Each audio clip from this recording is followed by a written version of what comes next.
ของการสูญเสียครั้งนี้เป็นการสูญเสียทรัพยากรที่มีค่าของชุมชนสังคมและในเมืองเชียงใหม่สองประการนี้ทำไมอาตมาถึงยกขึ้นมาประการที่หนึ่งเป็นการสูญเสียท่านเดชวาสิกาหรือทายกผู้ดูแลพระพุทธศาสนาญาติโยมสาธุชนที่รู้จักหลวงพี่จินดาเท้าโพหรือที่แค่จะจดจำภาพของคุณหรือกล้องบันทึกภาพโดยเฉพาะในพระพุทธศาสนานั้นเรียกว่ามหาวาสิกาจินดาเท้าโพนั้นท่านได้ทำหน้าที่ผู้รู้อุปถัมภ์ดูแลวัดวาอารามดูแลรูปพระรูปเนรญาติโยมหลายคนอาจจะแปลกใจว่าทำไมวันนี้ท่านเจ้าคุณถึงมาเป็นประธานในงานศพทั้งที่วันนี้มีทั้งหมดอยู่5 งานด้วยกัน5 งานด้วยกันที่จะมาภาพต้องไปเป็นประธานทั้ง5 งานแต่ธรรมาภาพสลัก5 งานก็มางานนี้คืองานที่6เพราะเหตุว่านี่คือความสูญเสียในพระพุทธศาสนาจากนี้เป็นต้นไปบรรดาพระเจ้าพระสงฆ์วัดวารามต่างๆที่จะต้องบันทึกภาพจะมีช่างกล้องหรือผู้บันทึกภาพเรื่องราวประวัติศาสตร์เรื่องเล่าในกิจกรรมในพระพุทธศาสนาจึงจะเพื่อธรรมาภาพนั้นได้ขอโทษบรรดาเจ้าภาพทั้งหมด5 งานในวันนี้อาตมาภาพขอมาเป็นประธานและขอเป็นตัวแทนคณะสงฆ์จังหวัดเชียงใหม่ในนามของคณะสงฆ์จังหวัดเชียงใหม่มีเมตตาพระเดชพระคุณหลวงพ่อพระเทพมังคลาจารย์หลวงพ่อเจ้าคณะจังหวัดเชียงใหม่เป็นต้นเป็นประธานวันนี้คณะสงฆ์จังหวัดเชียงใหม่นั้นได้พึ่งพาอาศัยได้รับคำว่าดูแลพระพุทธศาสนาผ่านเรื่องราวของทายาทของคุณแม่มุกดาประทุมผู้เป็นต้นของชีวิตที่คือผลผลิตลูกไม้ลูกนี้และก็บอกว่าเลี้ยงแต่ตัวหัวใจจะไปในทางใดหรือว่าวันนี้คุณแม่มุกดาประทุมนั้นได้ขึ้นกำเนิดเกิดในเส้นทางของผู้ดูแลพระศาสนาเรียกว่าพระโพธิสัตว์ที่ทั้งทางธรรมนั้นยกย่องว่าเป็นมหาอุบาสิกาเป็นผู้เข้าใกล้พระรัตนตรัยและดูแลพระพุทธศาสนาด้วยแรงกายบนความหมายของคำว่าศรัทธาบนความหมายของคำว่าวันหนึ่งเมื่อต้องจากโลกนี้ไป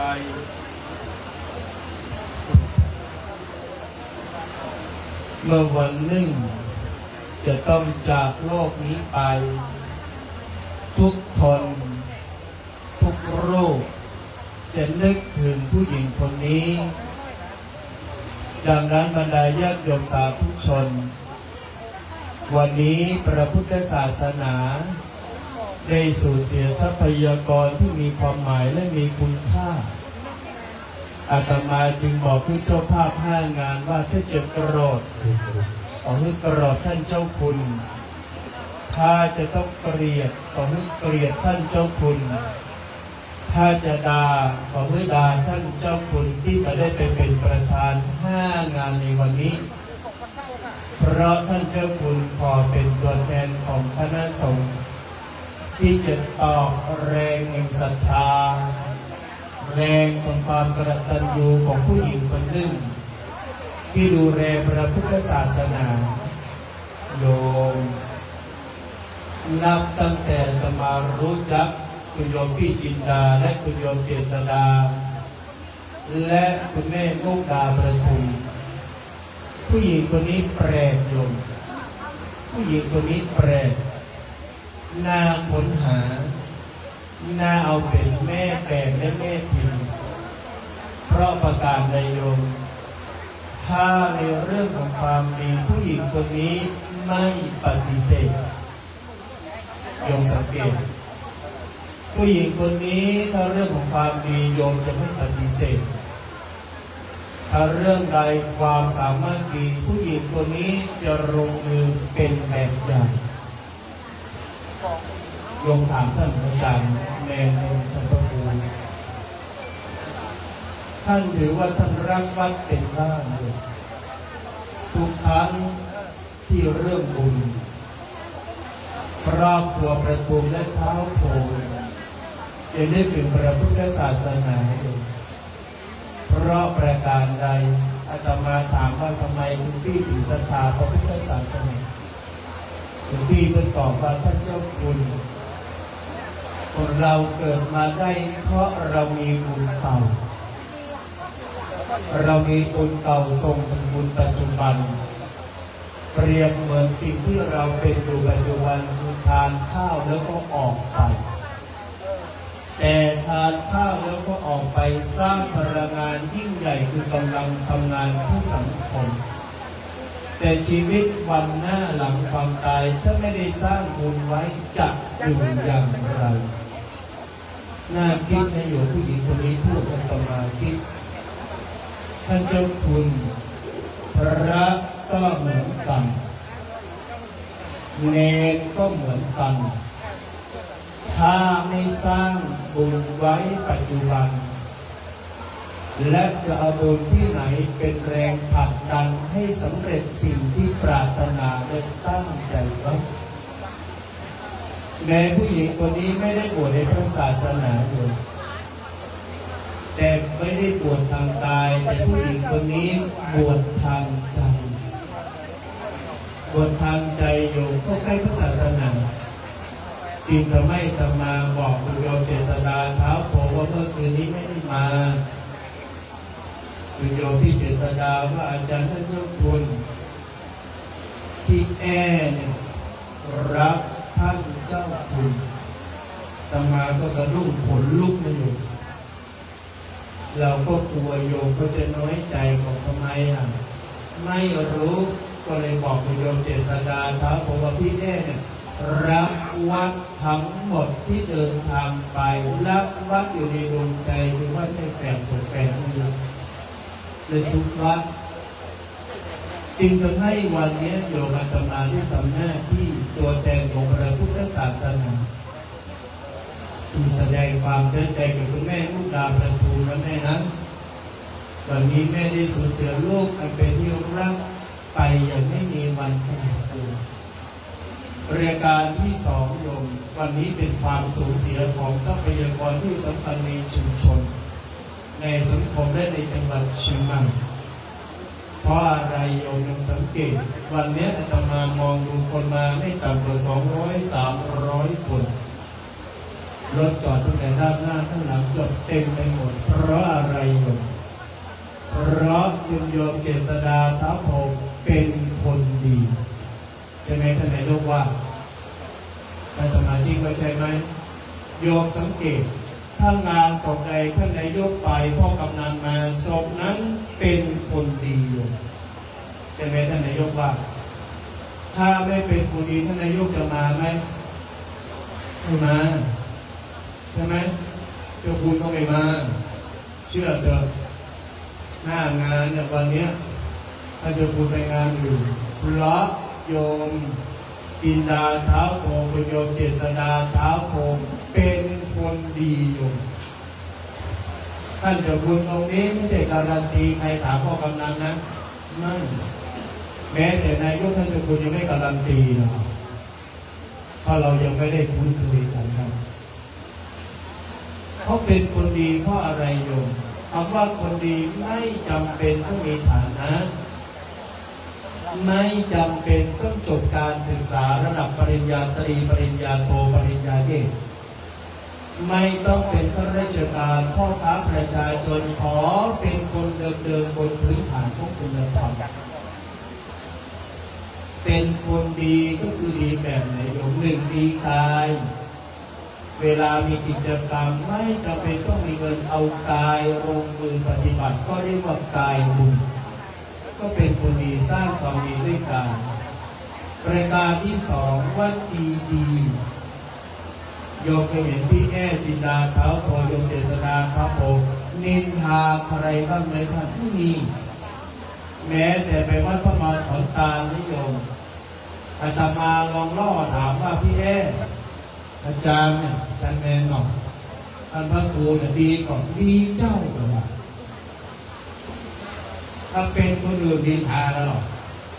ตอนนี้ที่รับลูกขายเลยหรออันนี้ไม่ว่าเลยโอ้ยพวกกูดีนะเจ้าคุณลูกเจ้าดีนะตั้งทำวัดบินท่าบาทตรวจที่เนี่ยก็ได้ไหมนี้ยิ่งตอนรับหมดเลยแล้วคนเล่าก่อนว่าก็ต้องมีใครเล่าคนก็เป็นคนดีไงถ้าเป็นศรัทธาญาติโยมเป็นหลวงว่าจีเนี่ยสำคัญแต่พี่แอ้หรือคุณพี่จินดาทั้งหมดไม่ติดฉินนินทาไม่เชื่อโยมลองถามโยมเจษฎาเท้าโพเพราะว่าจีดีสามโนสร้างความดีโยมจิตที่ใสใจที่สงบสังเกตคุณโยมพี่จินดาเท้าโพป่วยด้วยโรคมะเร็งคำถามหนึ่งที่เขาถามอาตมาว่าพระเจ้าคุณครับพระเจ้าคุณก็จะให้แก่มงดาอาตมาไม่ได้คิดเพราะอย่างเจ้าอาตมาเชื่อว่าเกิดมาทั้งทีสร้างความดีไม่เป็นผลเกิดมาทั้งทีเกิดมาเป็นคนสร้างสิ่งที่เป็นผลประโยชน์ของคนนั่นแหละการเกิดมาไม่เสียชาติเกิดสุดท้ายพี่แม่ก็บอกว่าพระเจ้าคุณพระเจ้าไม่กลับตีนดีกว่าพระเจ้าคุณเพราะพระเจ้าไปใช้โรงพยาบาลศูนย์โรคมะเร็งและในที่สุดเลยก่อนจะจากไปจิตของพี่จินดาครับผมนึกแต่คุณงามความดีนึกถึงศีลทานบารมีที่เคยสร้างนึกถึงพระเถระนึกถึงหน้าพุทธหน้าพระจิตท่านจึงใสใจท่านจะบอกถามโยมถึงโยมเจษฎามีที่ไหนก่อนจะกลับพระร่ำในท่านเจ้าคุณพระร่ำท่านในเจ้าคุณเพราะท่านเจ้าคุณจะจัดกิจกรรมรับสมณศักดิ์พัดยศในวันที่ 27 เดือนหน้าในคณะสงฆ์ทั้งหมด 17 จังหวัดศรัทธาประชาชนก็ตั้ง 34,000 คนคุยกับคุณโยมพี่จินดาว่าคุณพี่ถ้าคุณพี่มีเวลาให้มาบันทึกภาพเจ้าเป็นเจ้าเลยหรอเนี่ยถ้ามองกันในรูปการนิยมมองกันในรูปการความเป็นจริงถ้ามองเป็นสัจธรรมก็คือความจริงพูดให้เข้าใจง่ายๆนะคุณแม่ลูกตากระทุนช่างกล้องบนสวรรค์ขาดแคลนใช่ไหมรุ่นไทยก็หน่อยท่านนายกจำไหมนะพ่อการนายกจำไหมเนี่ยถ้ามีคนมาถามมาว่าว่างก่อนให้ตอบว่าว่างครับแต่ของคุณพี่จินดาเท้าโพถูกเลือกกลับข้างบนเลยคุณแม่เพราะช่างกล้องข้างบนขาดเขาเลยมาเอาที่จินดาเท้าโพขึ้นไปบันทึกภาพบนสวรรค์วันนี้คุณแม่พุทธาประทุมก็ดีคุณโยมเจษฎาเท้าโพให้สบายใจคุณพี่จินดาเท้าโพไม่ไปสู่อบายภูมิโยมลงหันหลังไปย่อพระมา76 รูปเลยพระมาวันนี้10 กว่ารูปงานไหนมีพระมาให้บ้างเพราะทุกจิตของพระมุ่งจะเอานางฟ้าองค์นี้กลับคืนสู่สวรรค์และปฏิบัติศาสนกิจข้างบนเป็นปัจจุบันสู่อนาคตดังนั้นวันนี้อาตมาภาพในฐานะเป็นอธิบดีสงฆ์ก็ขออนุโมทนาแทนเจ้าภาพขอบคุณท่านนายกนะที่ไม่ทิ้งประชาชนขอบคุณอดีตพ่อกำนันพ่อผู้ใหญ่บ้านได้ศรัทธาญาติโยมที่มาวันนี้ทั้งหมด ขอบคุณเดือน2 รูปนั่นในลูกที่บวชวันนี้นะ3ใช่ไหม3 รูปนะลูกนะตั้งใจนะลูกนะนะบวชแล้วไม่ต้องสึกนะคนเราอยากจะบวชนี่ก็อย่างหลวงพ่อหลวงพี่เนี่ยบวชแล้วไม่สึกตายไม่เพื่อศาสนาหรอกดังนั้นบวชแล้วถามท่านก่อนนะว่าจะสึกหรือไม่ได้สึกนะก็ขออนุโมทนาตามที่คุณโยมเจตนาครับโปรโมทให้เจ้าคุณครับที่แม่อยากฟังเสียงท่านเจ้าคุณก่อนตายอาตมาจะบอกไม่เป็นไรจิตส่งจิตคือความหมายที่มากมายในวันนี้ไม่ได้จากไม่ได้ฟังเสียงก่อนจากก็ฟังเสียงสุดท้ายต่อหน้าคนความหมายของคนยิ่งใหญ่ที่มาร่วมงานวันนี้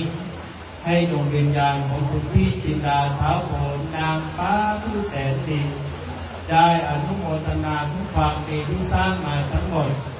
และหากบุญใดกุศลใดที่ได้สร้างมีมากกับเพียงใดจะจุติในภพภูมิใดก็ตามเจตนาของคุณโยมพี่จินดาเท้าโผ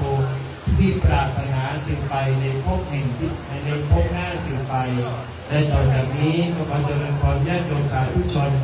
ตั้งใจรับพรพระเป็นภาษาบาลีคุณแม่กวดน้ำเลยนะใครที่มีน้ำให้กวดน้ำรับพรพระนักบัดนี้ยะถาวะริวัฏาปุราปริปุเรนติสาครามเอวะเมวะอิโตทินังเปตนังอุปตัมปติอิชิตังปฏิตังโตหังคิปะเมวะสมิจฉันโต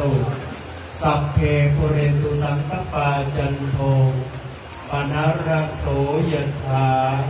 มณิโชติระโสยถาชันตุสาภโรโควินาสัน